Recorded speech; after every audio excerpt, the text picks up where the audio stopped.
What up, everybody, and welcome back to another episode of Funboxing with Will. I'm your host, Will, from H2O Co Film and Photo, and today we're going to be doing a different kind of video. Today I'm going to be filming strictly on the GoPro Hero Black 8. I released a video a couple days ago, and I told you guys that I would give you more of an in-depth review on it once I got a little bit more hands-on with it. So that's what this is about today. So let's get into that, all right?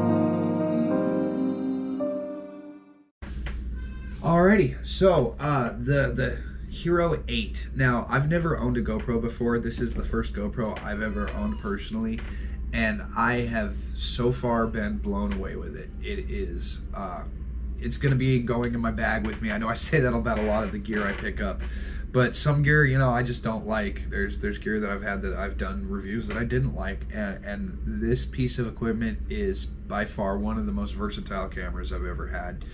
I love the ruggedness of it, the fact that it's waterproof. I actually dropped it accidentally today on the side of the street. I dropped it getting out of my car going to get dinner this evening, and I picked it up and there wasn't a scratch on it. And so, like, I don't know, it's waterproof up to 33 feet, which is a really awesome feature. I don't have to worry about it like my DSLR or my mirrorless cameras, neither of which are weather sealed. So it really limits me on the types of photography I can do and the types of shots I can get.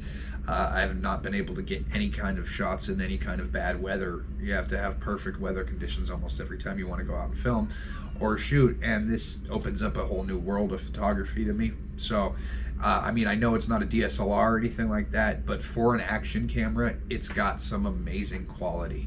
So I wanted to go ahead and get into some of the specs here on it, and then I was going to tell you some of my personal experiences and some of the features that I like in it. So as far as the specs go, it weighs in, no frame is required because it has that built-in, the two little prongs on the bottom.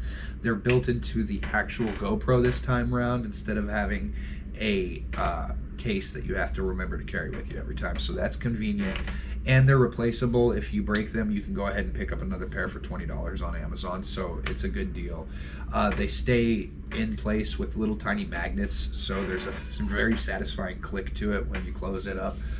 The weight on the unit with no frame is going to be 126 grams, so it's a pretty hefty, solid piece of equipment for as small as it is, because the dimensions are only 66.3 by 48.6 centimeters, or millimeters, I'm sorry, by 28.4 millimeters. So it's a very small, compact camera. It's actually, I believe, a little bit larger than the last GoPro, but smaller than the 6. So the photo megapixel size is going to be 12 megapixels. The maximum bit rate is going to be 100 megabytes per second, and that's shooting in 4K. Connectivity, it has Wi-Fi and Bluetooth in it.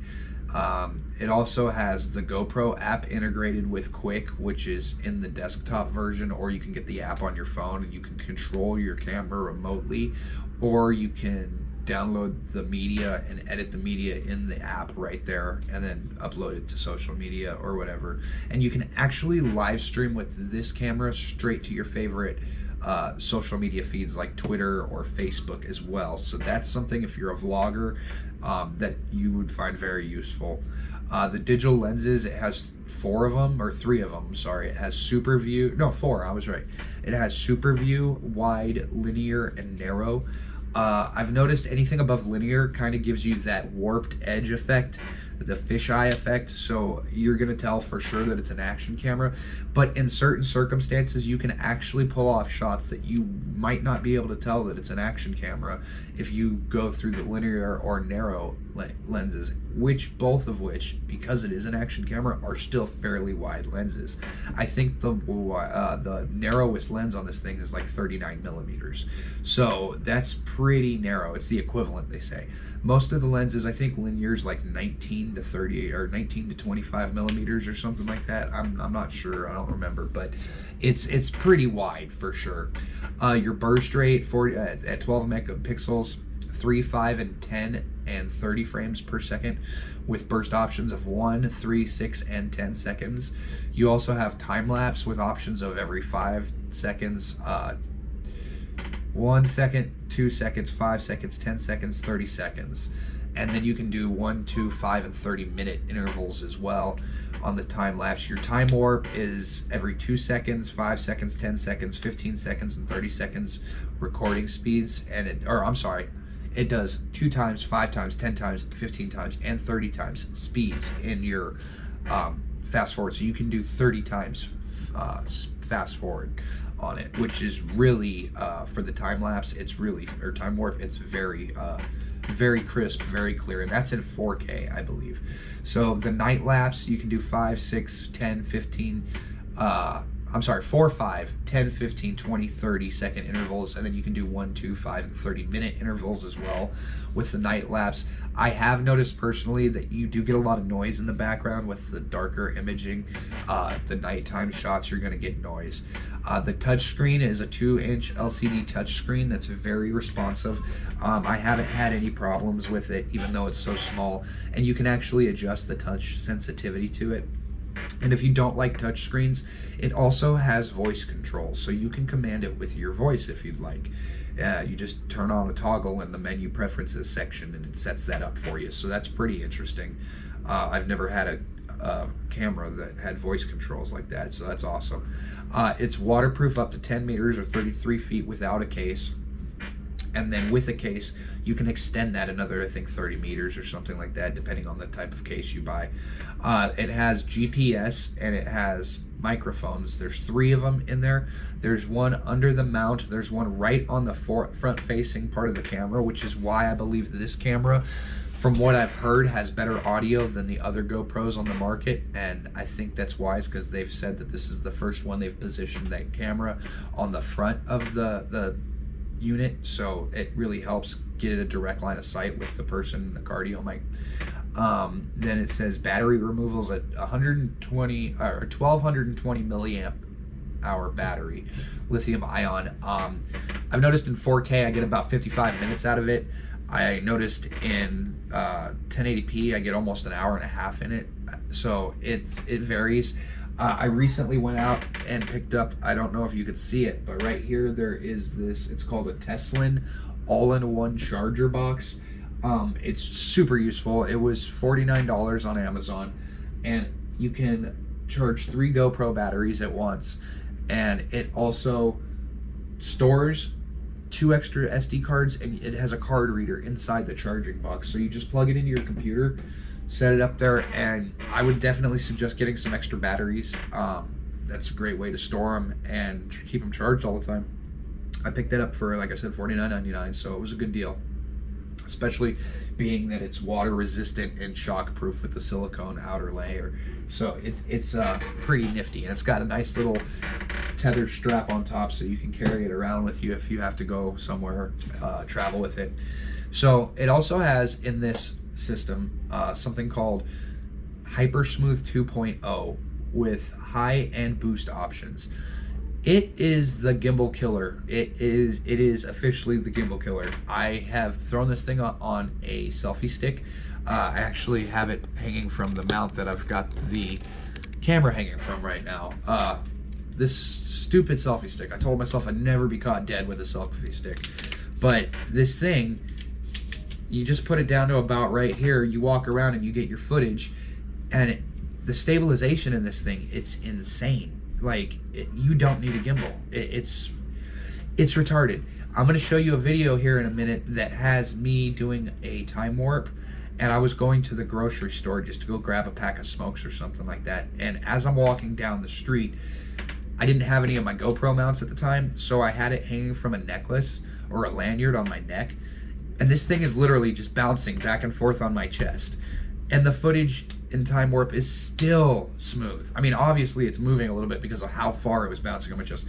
But it was crazy ridiculous, and I'm just so impressed with it. If they could do this with every camera on the market, you would never need a gimbal again. It would kill the gimbal market. And so for action camera gimbals, I think that GoPro officially just did kill the gimbal market. That's all I can say about that. Is it's insane. And then it's got some HDR super photo and auto HDR processing modes in it. It has what is that, HDCR, I believe, or HVCR, and then it's got the HVCR 65 or 265 or whatever for the older systems, but it does have the newer bitrate processing, so you can do some ultra fast processing on the photos if you have a hyped up, souped up computer, and it's pretty awesome. I've taken some of the photos I've taken out of here, put them in the Lightroom already, and done some twerking on them, and it's just, they've come out looking amazing. So I really enjoyed those features so far. And then it's got the live streaming, like I said, portrait mode and auto orientation, so you just flip it around and it automatically changes the orientation for you. And then one of the last things I wanted to say, it's got a I think it's 128 gig storage limit, so I could be wrong, it could be 256, but I'm pretty sure it's 128, and you just throw a storage card in there, an SD card, and you're good to go. It's got features that I guess are new. I wouldn't know because I've never owned one before, but from what I've heard, these are somewhat new features where you can actually program your shooting modes. So you have presets that come with the camera, and then you can add as many as you'd like and give them your own names, and they're pretty much your frame rate, your max ISO, your shutter speed. You set all of that. So if you want slow motion, you set up what you'd like your camera to be at when you film in slow motion. You pop it into the presets, and then it's just one of your camera options now. You set up your cinematic look, and then that's one of your camera options. Personally, for me, I have slow-mo, I have cinematic, I have standard, and then I have some action camera views that are the wider angles and stuff like that. But as I said earlier, I love using the linear lens. It's what I'm using now, and it gives it more of a actual camera look instead of an action camera look. So I really enjoy that lens myself. But for the sale price that they're selling it right now at $299, you can't go wrong. It's gonna be in all of my shots, at least a little bit in one of my videos here for the foreseeable future, because I want to get some practice with it, and I'm just going to try to use it to get the most versatile and creative shots that I can. You know, I couldn't take a shot of liquid pouring on top of a lens before but before I bought this camera. Now I can do things like that. So I'm going to experiment with that a little bit and get into my creativeness and see what I can accomplish. But I would definitely suggest it if it's something that you think you might want.